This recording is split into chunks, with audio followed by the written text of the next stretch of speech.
Assalamualaikum warahmatullahi wabarakatuh. Perkenalkan, nama saya Iis Suminah Rahmi sebagai Kepala Sekolah SMA Negeri 9 Tasikmalaya.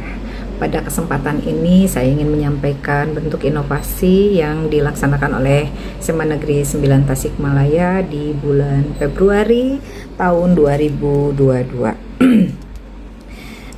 Apa yang kami lakukan di bulan Februari 2022 sebetulnya tidak terlalu spesial, akan tetapi bagi kami ini merupakan inovasi karena setelah hasil dari pemetaan kemampuan guru-guru, ternyata guru-guru di kami itu belum mampu mengaktifkan akun Belajar ID. Nah, setelah ditelusuri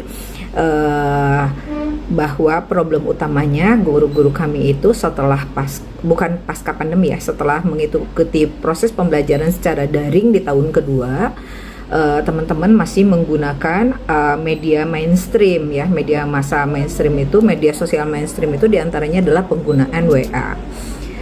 Sehingga beberapa dokumen itu ketika sampai dan kemudian anak-anak memberikan pelaporan dengan menggunakan WA itu tampaknya sangat terbatas sehingga mengganggu kemampuan dari perangkat yang dimiliki, karena jujur biasanya ketika menggunakan WA perangkat yang digunakan adalah handphone. Nah, setelah kami laksanakan pemetaan itu maka muncullah temuan bahwa guru-guru kami itu sebagian besar masih menggunakan media-media yang dianggap mainstream secara media sosial.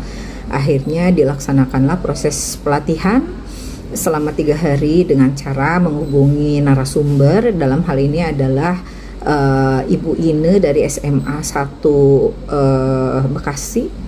Beliau sebagai master trainer bagi penggunaan atau optimalisasi akun Belajar ID sebagai Google sebagai bagian dari program Google for Education. Nah, ini adalah kerjasama dari Kementerian Pendidikan dan Kebudayaan dengan Google sebagai penyedia sarana dalam jaringan. Muncullah kerjasama ini adalah dengan menggunakan Google for Education. Dalam hal ini formatnya adalah Google Suite yang biasanya berbayar menjadi gratis dan diperuntukkan bagi seluruh entitas sekolah di seluruh Indonesia. Nah, ketika diperkenalkan, guru-guru tampaknya belum familiar ya, tidak banyak yang menggunakan Google juga sebagai medianya, sehingga ketika diperkenalkan maka kami harus mengundang narasumber yang kapabel. Dalam hal ini adalah Ibu Ine. Bu Ine sudah mengantongi lisensi sebagai master trainer. Kemudian dilakukanlah perencanaan kapan waktunya kami melakukan pelatihan. Maka ditentukan, karena saat itu masih daring, maka ditentukan 3 hari untuk melaksanakan di sela-sela proses pembelajaran kepada siswa. Nah, 3 hari ini setelah penentuan waktu diklat, kita melaksanakan kegiatan diklat, kemudian akhirnya melakukan refleksi. Diawali dengan pretest di hari pertama, dilakukan proses diklat selama 3 hari, dan hari terakhir adalah post-test.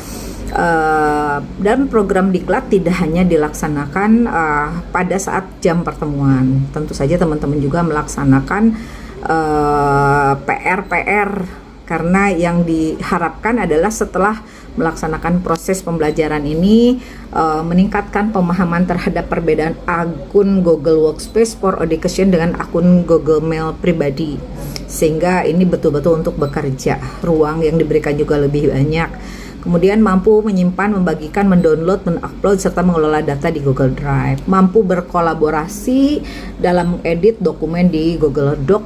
Kemudian mampu berkolaborasi dalam mengedit presentasi di Google Slide.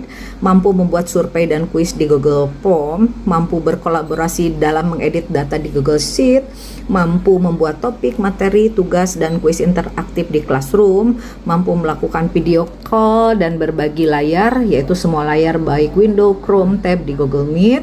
Kemudian mampu membuat acara, link Google Meet, mengundang orang di Google Calendar, serta mampu mengirim email dan melampiran di Gmail. Jadi bagi sebagian orang ini bukan sesuatu yang spesial, tapi bagi kami karena memang belum pernah dilaksanakan, ini menjadi sesuatu yang baru dan menambah pengetahuan serta keterampilan guru-guru kami untuk bisa paham, melaksanakan serta menjadikan Google for Education ini sebagai wahana untuk melakukan proses pembelajaran secara daring. Demikian yang bisa disampaikan untuk bulan Februari ini. Billahi taufiq wal hidayah. Wassalamualaikum warahmatullahi wabarakatuh.